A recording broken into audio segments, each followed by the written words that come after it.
There was a man who had 2 sons.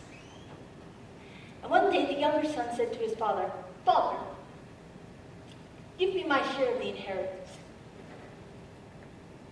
So he divided his property between them. Not long after that, the younger son got together all that he had and set off for a distant country, where he squandered his wealth in reckless living. When he had spent everything, there came a famine in the land, and he began to be in need.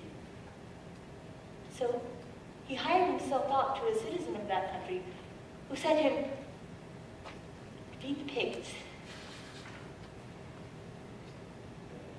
He longed to fill his belly with the pods that the pigs were eating.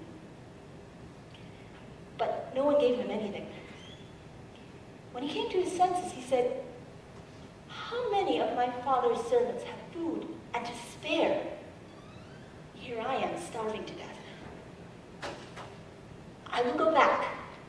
I will say to my father, 'Father, I have sinned against heaven and against you.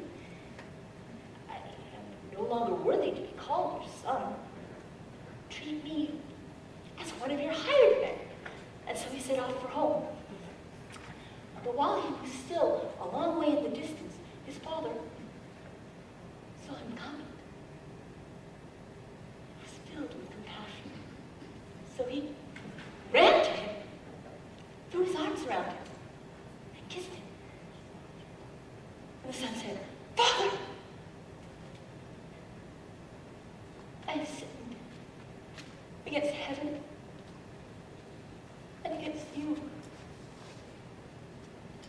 I'm no longer worthy to be called your son.'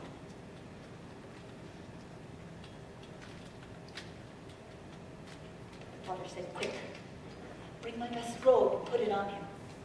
Bring a ring for his finger and shoes for his feet. Fetch the fattened calf and kill it. Let's have a feast and celebrate, because this son of mine was lost, was dead, and is alive.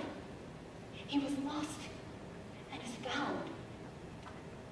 And so they began to celebrate.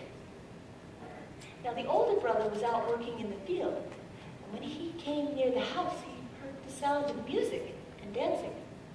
So he called to one of the servants to ask what was going on, and the servant told him, 'Your brother has come, and your father has killed a fattened calf because he has him back safe and sound.' But at this the brother grew angry. He refused to go in. So the father came out, pleaded with him. But the son said, 'Look, all these years I've been slaving for you, and never once disobeyed your orders. And yet you never gave me even a fattened calf so I could celebrate with my friends. But when this son of yours, who has squandered your living with prostitutes, comes home, you kill the fattened calf for him.' And the father said, 'My son, you are always with me, and everything I have is yours. But we had to rejoice and celebrate, because this, your brother, was dead and is alive. He was lost